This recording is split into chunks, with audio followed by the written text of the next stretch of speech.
serrated knife is much better, but I didn't feel like climbing in the boat to get it.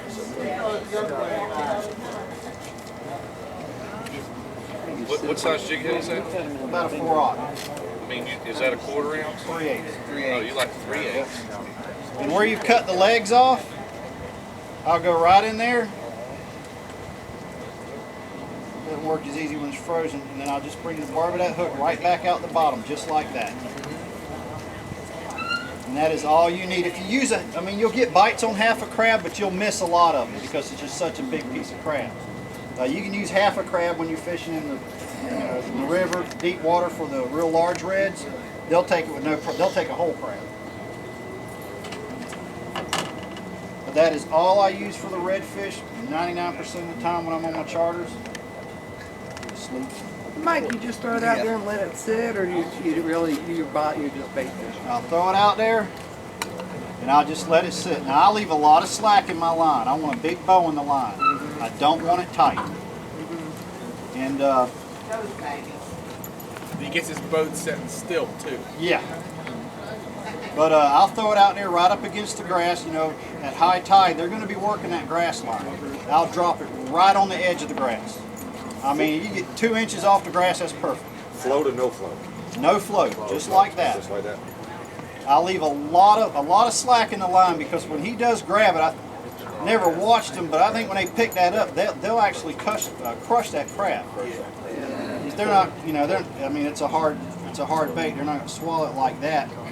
And once they've got it, that line will take off. I mean, I don't know if any of y'all have ever done any freshwater catfishing where you throw it out there and you just watch the line. But you can set this in the rod holder and just watch the line, and that line will start to take off. Go ahead and grab that jig.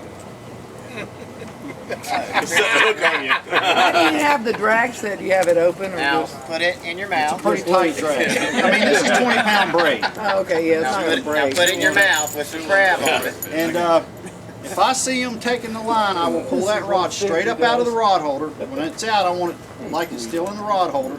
And when he's pulling on it, go ahead and pull on it like a redfish. Well, he usually does. Like a redfish. All right, come back up for a minute. All right, now start going slowly. I'll hold the rod like this, and I'll let him go ahead and go down with it. When he gets to about right there, I'll set the hook as hard as I can. Set it. Yeah.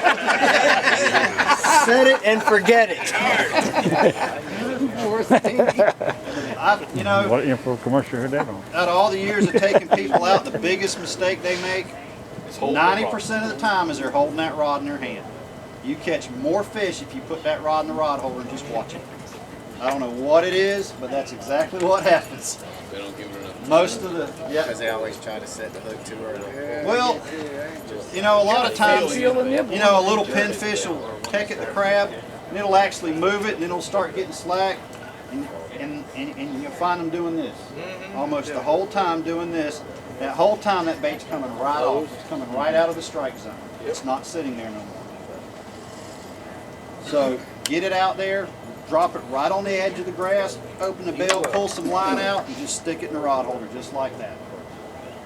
And just watch the line. When he hits it, you'll see him slowly take off, and that's when you pick it up. Don't pull back, don't tighten up the line. Some people pull out a rod holder, they'll tighten up the line. Best thing is just let him have it, and when he goes down with it, it's about right here, set that hook as hard as you can. Ugly sticks, y'all know they're tough. You can drive them home. 20-pound stealth, the only time you're going to break it setting the hook is if you hit oysters. And that happens a lot.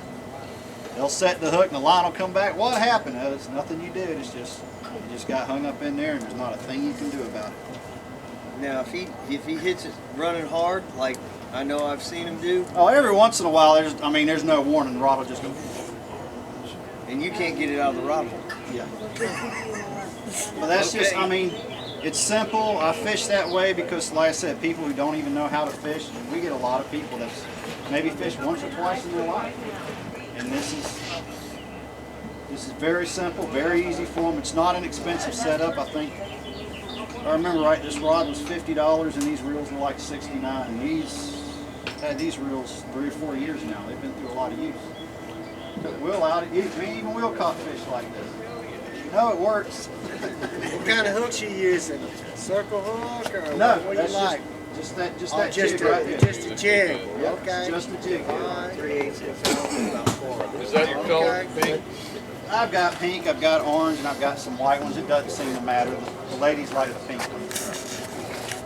I'll tie one on there, and if we start catching them on pink, I'll ask the guys if they want one. You'd be surprised. They're like, yeah, give me one of those too. But I mean, honestly, most of the fish is caught with the rod and the rod holder. If I get like 2 people on a chart, I've always got 4 of these out. I've got one here, one there, and one over here. All along the same bank. And the ones that usually hook up the most are the ones sitting in the rod holder. My father-in-law has yet to catch a red pink because he's doing this the whole time.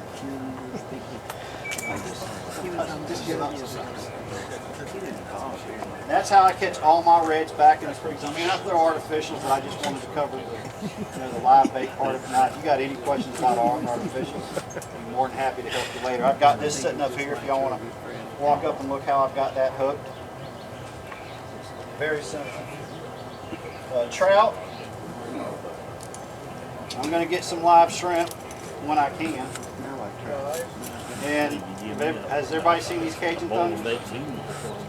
Very simple float rig. And this is just a small 6-foot rod. It's a real small reel. I got 10-pound test braid on this. A lot of people say that's a small reel, but it's got plenty of line and just sets you drag. You do not want to horse a trout in because if you got a big trout on and you start cranking on him, he's coming off.